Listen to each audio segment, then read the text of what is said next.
In this video, I want to discuss the question, was Jesus a Christian?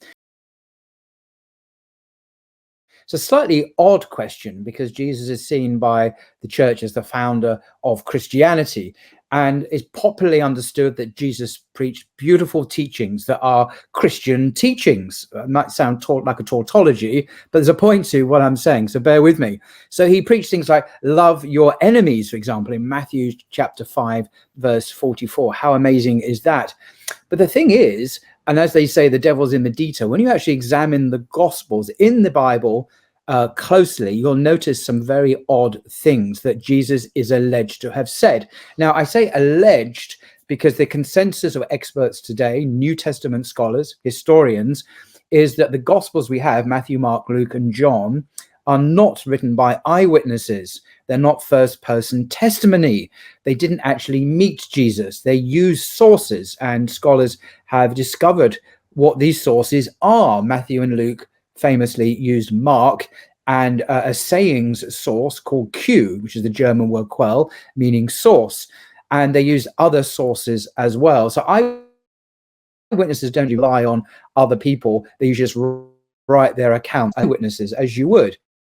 So also anonymous, we don't know who wrote the Gospels, but we can have some idea of who they were. So they were second generation, the generation after the disciples, Greek-speaking Jews, probably highly literate. Literacy was restricted to about 4% of the Roman Empire. So the people who wrote the Gospels were very unusual in that they could read and write. They're highly educated people. And the followers of Jesus, his disciples, were not portrayed, were not educated at all. They were fishermen, basically, who had no schooling. There was no Galilee high school that they went to and didn't get degrees from Galilee University. Such things didn't exist, of course. But anyway, the point of this video in asking, was Jesus a Christian? Is Jesus the kind of person that is usually understood in popular Christianity to be that kind of person? And as I said, the devil's in the detail. If you look at the Gospels, and I'm going to give some examples of some shocking statements attributed to Jesus. I'm not saying Jesus said these things. I don't know myself, because I say they're not eyewitness accounts. They may be made up. They may be circulating oral testimony that got embellished or changed. I just don't know. And scholars debate about this and have lots of different opinions. Some are more conservative, some are more liberal or radical in their skepticism, some are more trusting in the Gospels as we have them. And I'm not going to adjudicate that issue. It's beyond my pay grade. I just want to share with you, though, some examples of some very odd teaching of Jesus, if Jesus was the founder of Christianity, if he was, if you like, a Christian. So I mentioned love your enemies, and that's a particularly strong statement, which I'm not quite sure what it would have meant in his context. But there are other statements which are very shocking. For example, in Luke's Gospel, we read the following, and I'm reading from my trusty New Revised Standard Version. And he said in allegedly, this is all allegedly, but according to the Gospels, he said in Luke chapter 14, verse 25, now large crowds were traveling with him, with Jesus, and he turned and said to them, whoever comes to me and does not hate his father and mother, wife and children, brothers and sisters, yes, even life itself, he cannot be my disciple. Okay, so you've got to hate. Jesus explicitly says, hate your father and mother in Luke 14:26, and your own life. And everyone else, it seems. It's very, very, very strong. You see, when Christians are very proud of love your enemies, are we to take this literally? Maybe not, because if we are to take it literally, we're also to take this very extreme statement, hate your father and mother in Luke. So that's one example of very odd statements. But there are even more troubling statements than that. For example, in Matthew's Gospel, in chapter 15, and I'll just read it to you, and then I'll explain why it's so shocking and why I don't think Jesus was a Christian in any sense, if this is historical. Then Pharisees and scribes came to Jesus from Jerusalem and said, why do your disciples break the traditions of the elders? for they do not wash their hands before they eat. He answered them, and why do you break the commandments of God for the sake of your tradition? For God said, and he's quoting the law here, honor your father and mother. So Jesus is saying, why have you abandoned or broken the commandments of God for your human tradition? Good question, I'm thinking. What a good question. So Jesus gives two examples, quoting from the law of God in our current Bibles, of the kinds of commandments that the Pharisees ignore or break the commandments of God. One, honor your father and mother. And another verse, whoever speaks evil of father and mother must surely die. This is a quote from the law in the Jewish law found in Leviticus chapter 20, verse 9, where if, say, a youth was to speak evilly, where he was to curse perhaps or say terrible things of his mother or father, he should be executed. Literally, his life should be terminated. Jesus is complaining that these two commandments are not upheld by the Pharisees and the scribes. They break these commandments for the sake of their human tradition. Matthew 15. Now, what's shocking about this? Well, Christianity doesn't usually go around advocating the execution of rebellious teenagers who, are troublesome to their parents. In fact, I've never heard any Christian ever say that. And yet it is the clear implication of Jesus' teaching in Matthew chapter 15. He's quoting the law, the Torah itself. Honor your father and mother, which is, of course, in the 10 Commandments, the Decalogue, and Leviticus 29. These commandments are abandoned by people. So if we are following Jesus, imitating Christ, the imitatio Christi, the idea of imitating Christ, very important in Christian spirituality and theology, these two laws should be very important to us. And yet this is very unchristian, I would say, a very unchristian law, Leviticus 29. Now, another example, equally shocking, particularly in today's world, is actually found in the very same chapter of Matthew 15, in verses 21. And this is acutely embarrassing to modern Christians. And I've read some commentary on this from Christians. I was actually going to quote it to you, and I thought, I don't want to labor the point. The point is so explicit and shocking, we don't really need to labor it. You can see the implications. The implication is, as you will see, is, and again, I'm not saying, I stress, that Jesus was like this or said this or anything at all. I'm simply reading from the Holy Bible, the New Revised Standard Version, and you can see it for yourself. Anyway, it says, Jesus left that place and went away to the district of Tyre and Sidon. Just then, a Canaanite woman from that region came out and started. A Canaanite woman is a non-Jew, so she's a Gentile. She's from the Canaan region. She's not a Jew. This is important. Just then, a Canaanite woman came out and started shouting, "Have mercy on me, Lord, Son of David. My daughter is tormented by a demon." But he, Jesus, did not answer her at all. He ignored her. And his disciples came and urged him, saying, "Send her away, for she keeps shouting after us," because she wasn't obviously a Jew. She's a Canaanite woman. Jesus answered, "I was sent only to the lost sheep of the house of Israel." So Jesus explaining why he's ignoring this poor woman whose daughter is being tormented. "I was only sent to the lost sheep of the house of Israel," Jesus explaining his response. "But she came and knelt before him, saying, 'Lord, help me.'" By the way, Lord here doesn't mean God. Lord usually means teacher, kurios in Greek. And when you're before a ruler or a teacher, at that time, it was traditional to do obeisance. So you might bow down before them and kneel before them. It had nothing to do with being God in this context. "But she came and knelt before him, saying, 'Lord, help me.'" So she's not giving up. "Help me."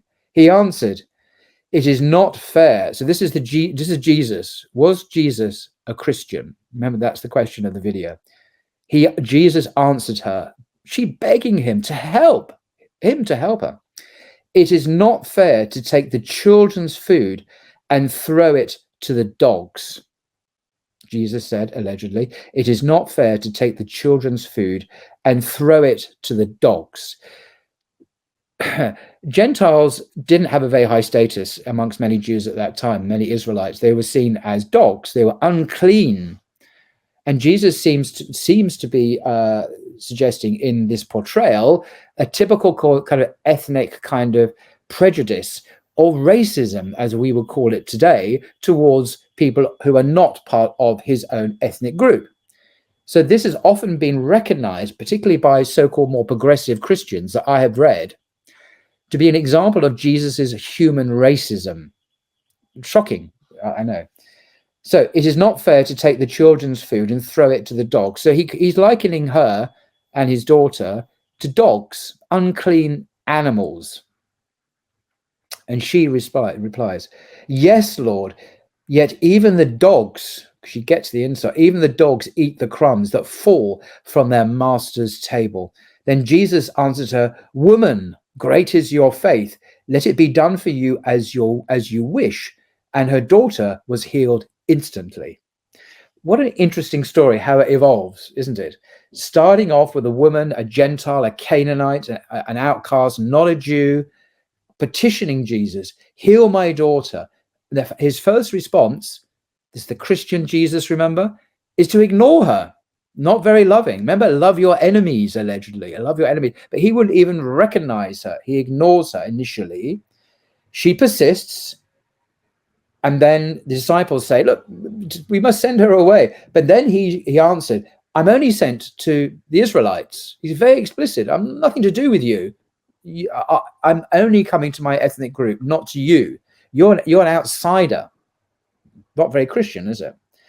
And then he compares Gentiles to dogs, and how basically the food, the spiritual teaching, the healing, the signs and wonders of Jesus' ministry is not to be squandered on the dogs, Gentiles, but on the Israelites. I'm just kind of paraphrasing, I think, what Jesus means in that.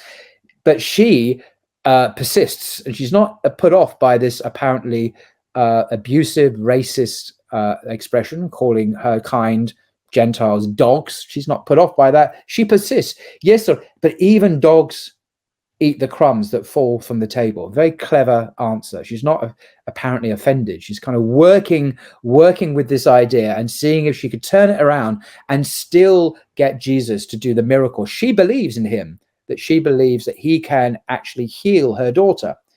And Jesus, it seems, is impressed. Wow, he says, woman, no longer a dog.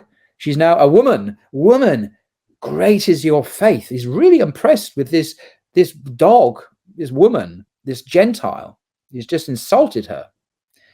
That he seems to have a change of heart. Let it be done for you as you want. And her daughter was healed. So the end, the daughter is healed. Jesus does. Now, how are we to make sense of this? He's just said, I'm only sent for the lost sheep of the house of Israel, thus excluding her from God's grace, God's ministry, his ministry, from the kingdom of God. I think this is, at least in the context of this passage, again, I'm not saying it's historical. I have no idea. I'm asking the question, is the Jesus of Christianity a Christian? Does he behave like a Christian should? That's my question. And I don't think he does often. So why does Jesus heal her? Because I think it's an exception to the rule. He's still saying, I'm still only sent to the Jews, basically.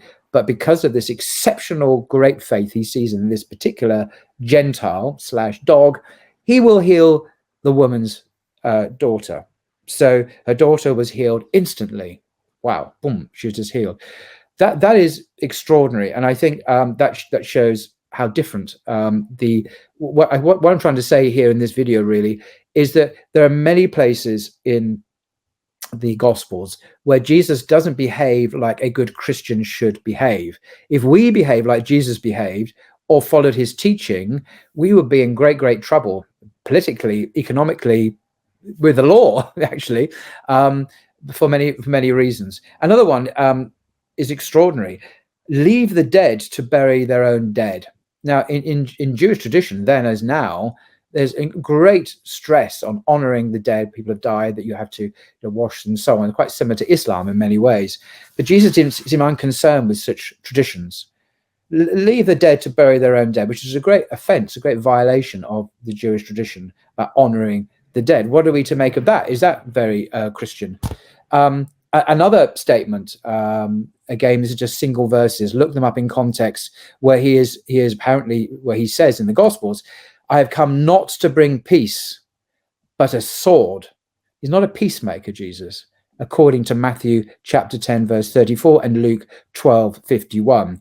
I haven't come to bring peace, but a sword. Whoa, hang on. Jesus is a Christian. He's the Jesus of Christianity. How can he speak like this? But he does. And another thing about, which gets me, particularly in the United States, I'm not picking on Christians there, but they're famous globally for stressing family values. And family values are good values, don't get me wrong. But I'm suggesting here there's evidence in the Gospels that Jesus didn't support family values, at least as he's portrayed in the Bible. For example, in Matthew 19:12, he says, there are eunuchs who made themselves eunuchs for the sake of the kingdom of God. There's an emphasis here on actual spiritual, literal castration. That these are the preeminent examples of what it means to decide Jesus' kingdom. This is not family values. This is something else. And hate your father and mother, Luke 14:26. Hating your parents is not a family value. It's the opposite. If you'd heard that statement, who would say that you should hate your father and mother? You would say a demon would say that, or Satan would say that. But no, Jesus is made to say that in the Gospels. So there are a number of other examples I can give where you have a clash between Jesus as a Christian, the Christian Jesus, and at least the Jesus as he's portrayed in the Gospels. And many of them are quite shocking. And Christians who are honest wrestle with them. For example, the one about in Matthew 15, where Jesus is, in modern terms, clearly being a racist and ethno-nationalist, refusing to help someone when he can, just because of their ethnicity. That's what Matthew 15 portrays Jesus as doing. Now, I'm not saying, I keep on saying this is the real Jesus or the historical Jesus, but it is the Jesus of Matthew's gospel.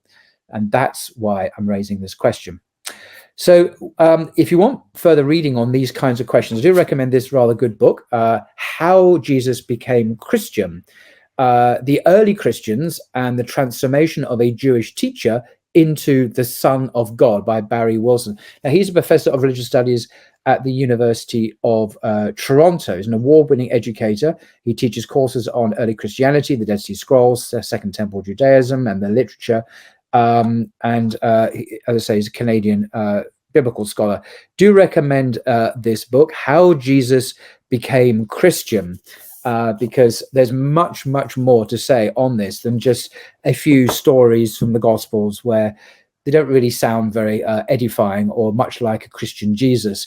There's a whole other story going on about who Jesus really was historically as a Torah-observant Jew, who didn't preach Christianity, but preached a kind of reformed Judaism, a renewed faith where particularly strong emphasis on loving God and loving your neighbor, perhaps your Jewish neighbor, I don't know, to becoming a divine Son of God figure where believing in his death and resurrection is what the religion becomes. That's not the teaching of Jesus. That's a later Pauline idea. That's a different subject, but if you want to read all about that in a very readable way, actually, it's a great cover, I think, actually. You can certainly benefit from the scholarship in Professor Barry Wilson's book. So was Jesus a Christian? I don't think he was, according to the evidence of the Gospels. Who was the real Jesus? Well, the Quran has a clear answer. Jesus was not God. He was not the Son of God. He was a human being. He was a messenger, a prophet of God. He was sent just to the Jews, but he was not an ethno-nationalist who would have rejected, at least initially, any approach from suffering on poor people. I think that would be very un-Islamic. It wouldn't be the real Jesus. But that's another story. But do look up the passages in the Quran and how they portray Jesus, how they speak of the real Jesus as a human being, who was not an ethno-nationalist. Anyway, that's enough for now. Until next time.